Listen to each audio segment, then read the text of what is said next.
Welcome back, YouTube, for part 2 of the Farmertec 372 XP clone build. I hope you enjoy this episode, and we'll see what we all get done on it. What is, in my opinion, one of the more disconcerting pieces of this whole kit, you can see this here, hopefully, is the key for the crankshaft to flywheel interface. I don't know, I guess it's fine. It looks a little hokey to me. Set that guy in there. It's got a curved side and a flat side. I'm going to put the curved side down, and then it has, I'll pull it back out. So it's got a curved side and a flat side. The curved side goes into the crankshaft, and then on the ends, one end is curved, one end is flat. So the curved sides go down and in towards the saw. Once you get that guy on there and it's seated down in, just line up the key in the old flywheel. So that key for the crankshaft is in the same bag with the crankshaft flywheel nut and a lock washer. Generally get that spun up on there by hand without much difficulty. Like I said, I had never been into a 372 before. I did one. It went pretty easy. So I figured we'd try another one. You need something to stop this up. Got a Sharpie. Seems to be adequate for the purpose and isn't hard enough that it's gonna damage anything. 13 millimeter socket for the nut.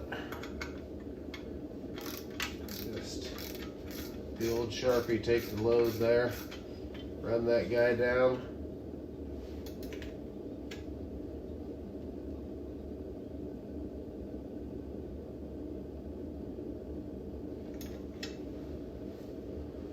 Kind of pinches on your Sharpie a little bit, but it'll be fine.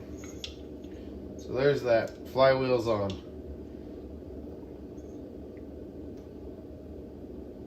There is a little air ram piece that kind of goes in behind here, but you can get that in after the fact, no issues. You want to put the tray over the fuel tank in first before you land that piece. Then you can put your coil on, coil cover, route it around.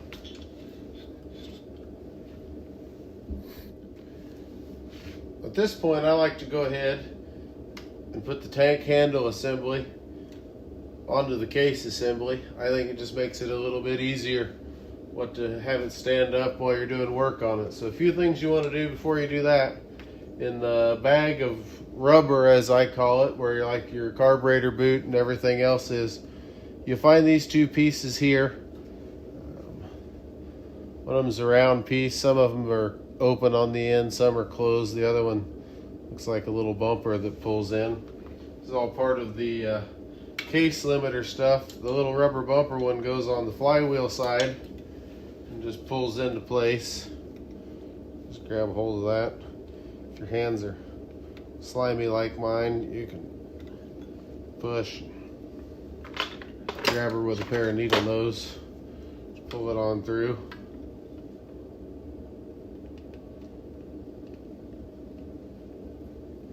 Till it snaps in, just like so. This one here, we won't need for a little while, but you got this funny looking bolt here.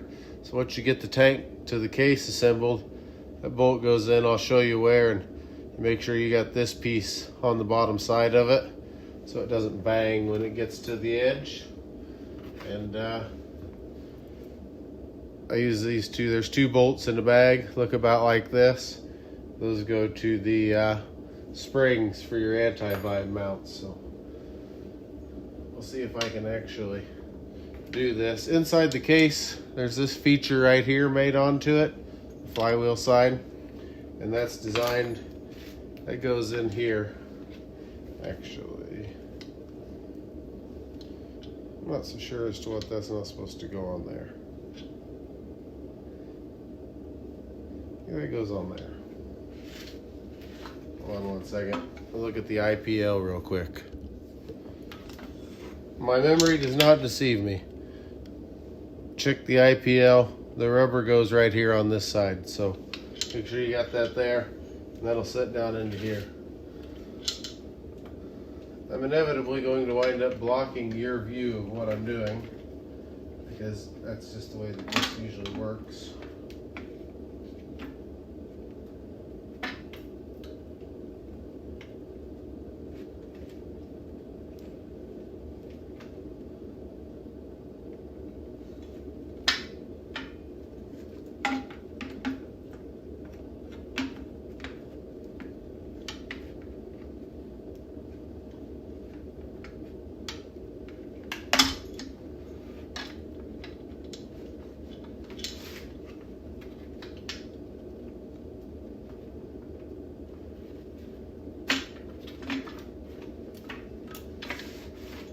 Go.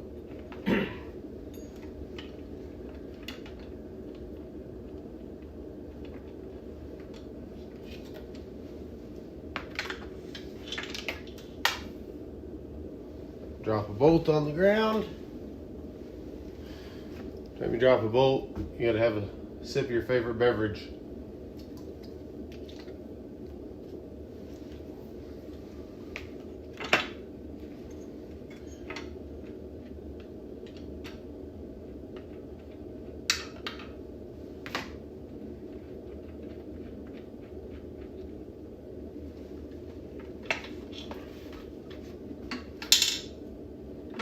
That banging and clanking that you're hearing is that brass filter on the end of the oil pickup tube sloshing around in the tank. So don't accuse me of having something down in there that ain't supposed to be there.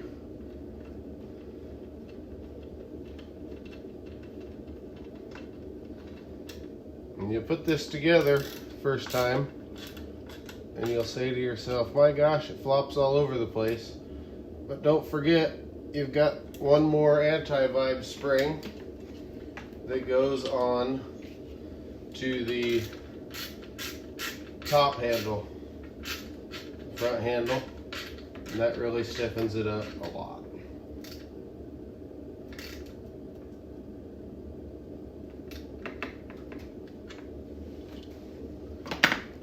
Like I said, you can see it's pretty floppy here.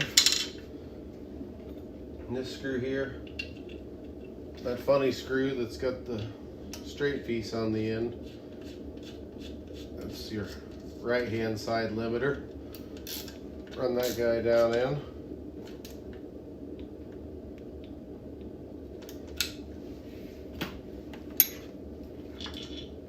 Now you got that much of a saw together in just that amount of time. At this point, for no particular reason other than I like to go ahead and throw the fuel cap and the oil cap on, so that throughout the rest of the process I don't drop any hardware down in the tanks that I didn't intend on dropping. So one of the things on these kit saws I'm not real keen on is these caps probably aren't the best quality, but if you end up running into issues with them, just order a real set of Husqvarna caps and you'll have it. So, I just like to put those in there so that you don't have stuff falling into the tanks. We can also go ahead, throw the kill switch in it right now.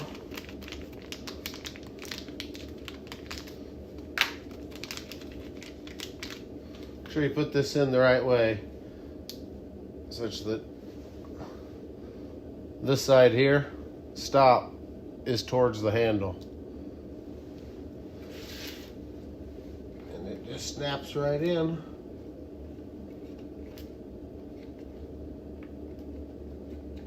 Say that, I'll jinx myself, don't you worry.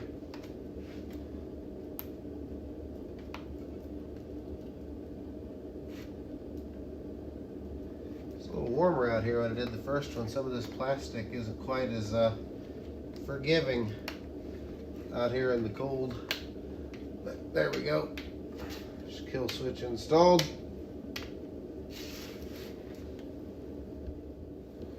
Next thing I like to put on is to go ahead and do the coil and the wires to the kill switch, so that when you put the tray in that goes underneath the carburetor, you don't wind up having to pull a bunch of stuff back off to hook up your kill switch wires. So we'll go ahead and do that up next.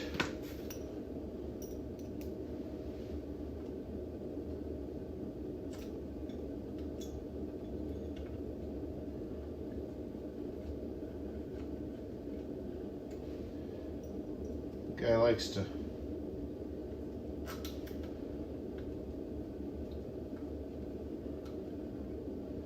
get those just snugged up.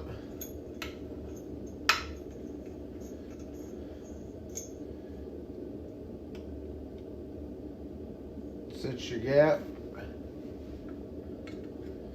Just kind of do her by eyeball there.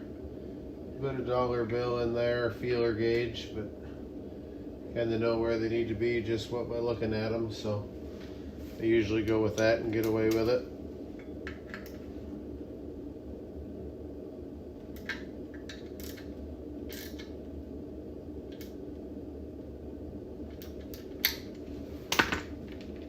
Black wire is going to go right here on the spade, coming off the coil. A little bit later in this process. When you put those on, they go on pretty good. You can give them a little tug, make sure they're not going to stay off, but these are pretty well staked connectors. We'll move this spark plug wire out of the way. The other end of the black wire goes through this kind of triangular shaped hole right here. Triangle hole here. Pull it up, plug it into your kill switch. The yellow wire goes through the exact same triangular shaped hole. It's got a ring terminal on one end. The ring terminal goes out into the clutch cover. The spade terminal goes to the kill switch. That's what grounds out your coil. And you'll have a little bag that's going to have 4 almost look like wood screws in it. I think you only need 3 to build one of these, or I've left one out a couple times. I'm not sure which it is. There's a flat spot right here that looks like it'd be a good spot to get a ground. It's not threaded, so guy uses one of these, and almost looks like a set of wood screw. Puts in there, drops the screw.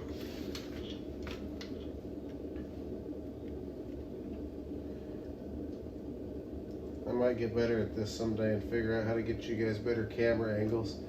Being that I'm right-handed, I should probably have you looking over my right shoulder, but I got way too much junk in this shop over my right shoulder. You don't get to see that. It's an embarrassing mess. But you want to have, you wind up with a fairly snug bend in this wire, because it needs to go right down into the hole. I usually take the end of a smaller than that one screwdriver, steel carburetor adjusting screwdriver, and kind of encourage it down into its home. And inevitably we'll be tidying the wires up into the cover, but for now we don't need to do that just yet. Next up, we want to go ahead and put the tray under the carburetor in. Holds a choke rod, fuel line passes through it, throttle cable passes through it.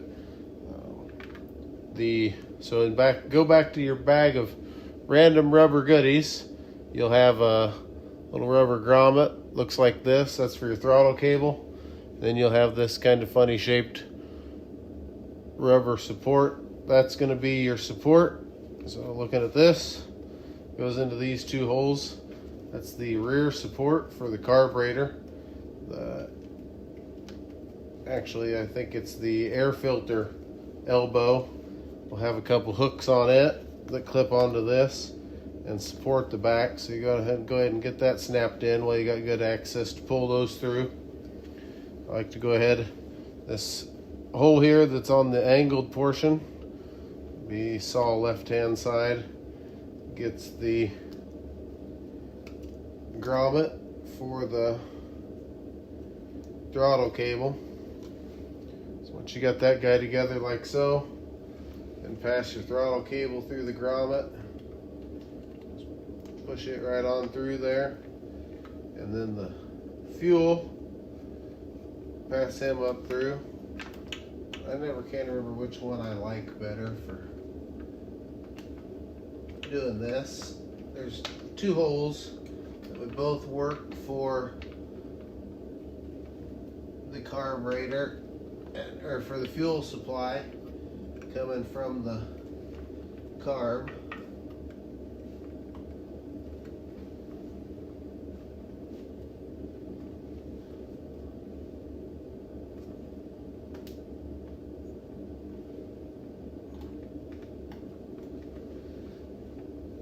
If you're like me, you'll fight this little red plastic straw half a dozen different times through the process, getting this together.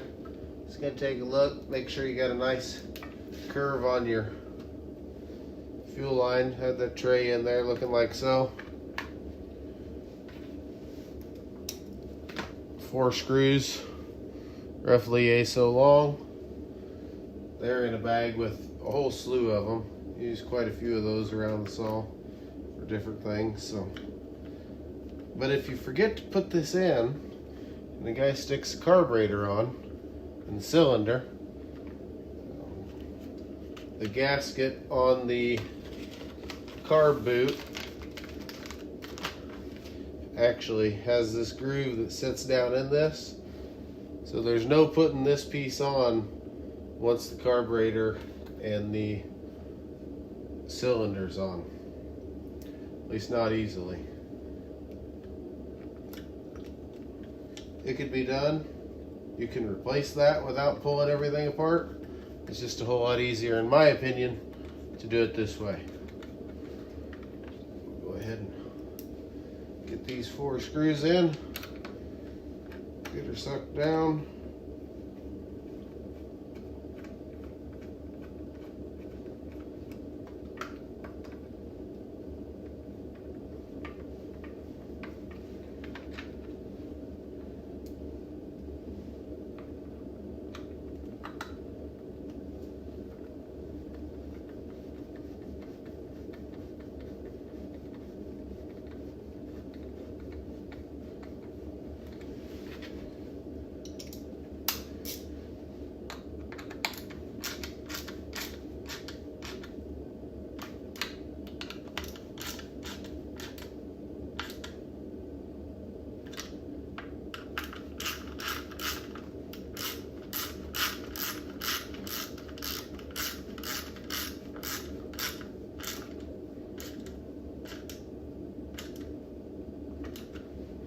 Sometimes I will take a rag and stick in here so a guy can't drop anything into the case. I always put a rag in there underneath the piston when I'm going to put the snap rings in for the wrist pin. So if you drop one, it doesn't go down in the case. So now that's in. From here, we've got that air intake horn. It blows into this, feeds air from the flywheel into the carburetor by way of the air filter. It's got a little dowel pin. Find that piece in the random stack of goodies here. It is here. So in this bag,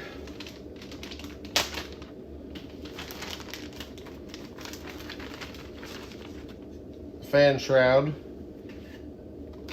Put that on in a little bit.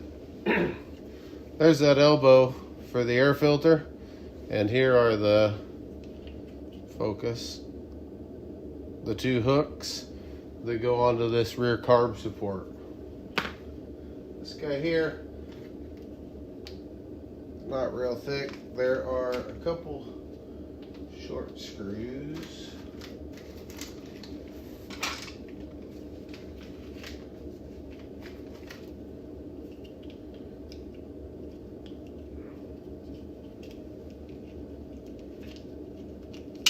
Drop that guy in.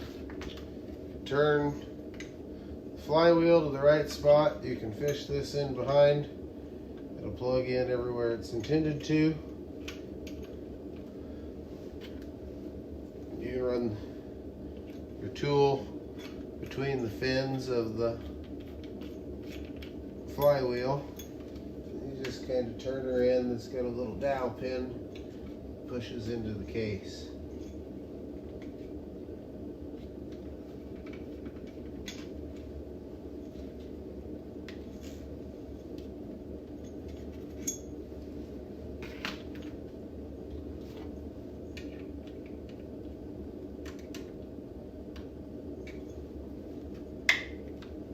Go.